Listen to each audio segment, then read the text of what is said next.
Hello, this is Jim from Hanson's Film Life. Why is it that just when things are running like a well-oiled machine, that something throws a wrench in the works? Well, maybe it's always been this way, but we seem to remember the good times more than the bad times. Well, today we're going to talk about preparing for and being as ready as possible when things go south or hit the fan. Being prepared for life's hiccups doesn't have to be tough. You just need to be informed. There are many types of calamities like volcanoes, earthquakes, floods, typhoons or hurricanes, severe drought, political upheavals, military situations, fires, airline crashes, tsunamis, and financial surprises, just to name a few. I'm not an expert on any of these situations, but I will endeavor to give you the best information I have. Let these, let's put these disasters into groups that will make it easier and simpler to prepare for. First group is financial problems like running out of money, bad investments, or theft, those kind of things. The next category would be natural disasters like floods, earthquakes, fire, and severe weather events. Things that are out of our control, those are Mother Nature. Political and military situations like civil wars, invasions, civil uprisings. There's a flood and drought, well, like flood and drought. Okay. Everyone needs to have a financial plan and stick to it, or you'll surely be struck with a financial situation you can't handle. I believe that the basics are setting up a savings plan, or you may consider it actually two. You need to save money in an emergency fund or rainy day fund. And this would help deal with sudden emergencies. I believe that you should have 6 to 12 months of living expenses in this fund. You'll also need your regular savings that will help you prepare for things that you want, maybe a house or retirement, a new car, something like that. Things that are not really unexpected but you need to save for. Many people think you should have a financial advisor. And by that, they don't mean your mother telling you to save more money. In the US, it would be a fee-only advisor. The others take a percentage and they can be much more expensive. Natural disasters are hard to plan for. Mother Nature doesn't care what we think. So you should have basic supplies at home and perhaps what they call a bug-out bag, which is like a backpack full of these supplies. Basic or minimal food for emergencies should include 1 liter per day per person and enough non-perishable food that doesn't need to be cooked. That way, if you're out of gas or electric, you don't have to worry about cooking to prepare them or eating raw food. You need this amount of food for a period of 3 to 7 days to see you through small emergencies until the infrastructure and services are established. You should also have a first aid kit, a good one, not just some band-aids and some ointment.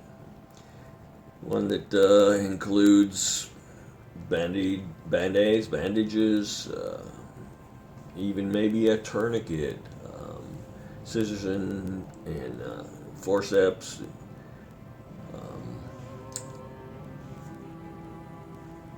The white tape that they use for bandages.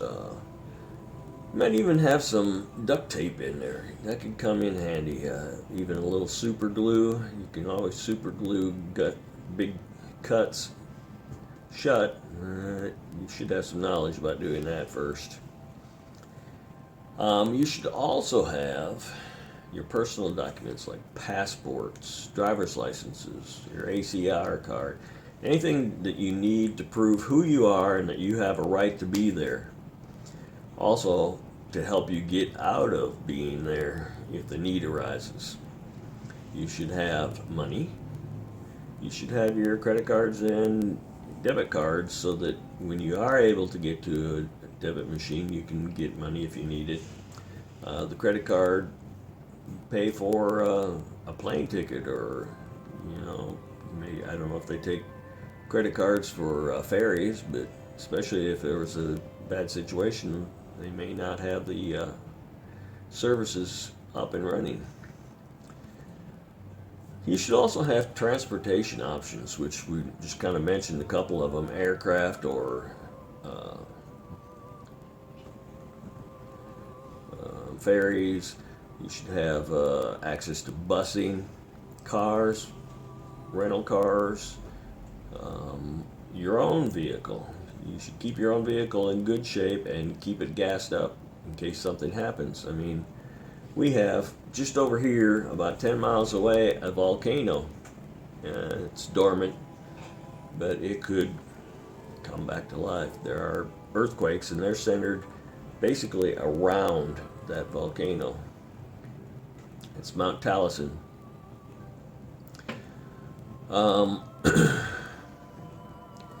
Have the transportation options, so in case you need to get to a safe place away from a volcano or out of a tsunami area. If your place burns down, you need to be able to get to someplace where you can stay and will be safe, and maybe take a bath and get something to eat. So this safe location may mean going back to your home, or leaving the country, or relocating with friends and family to another island like in the Philippines. Just remember to monitor the situation. If you have cell service, or if there's some kind of television service, monitor the news stations and listen to the local authorities, because things could change and you need to be able to react, because situations like this are always fluid and they're always changing. And always be aware of your surroundings, both near, around you, around your house, around town, and far away, like other islands in the Philippines, or if you live in the U.S., in other states. You need to be aware of what's going on, because it could be coming to you. If there was a really bad storm coming toward you in the U.S., you need to know that so you can be prepared. So these are just kind of basic, high-level view things of what you need to do to be prepared. You can check the Red Cross website, the FEMA website. In the Philippines, I know they have the Philippine Red Cross. I'm not sure what other facilities they have. Well, I guess there's the Department of Health. You can check some of these websites, and there are on the internet, there are printable checklists for disasters or things that you should have in your bug out bag.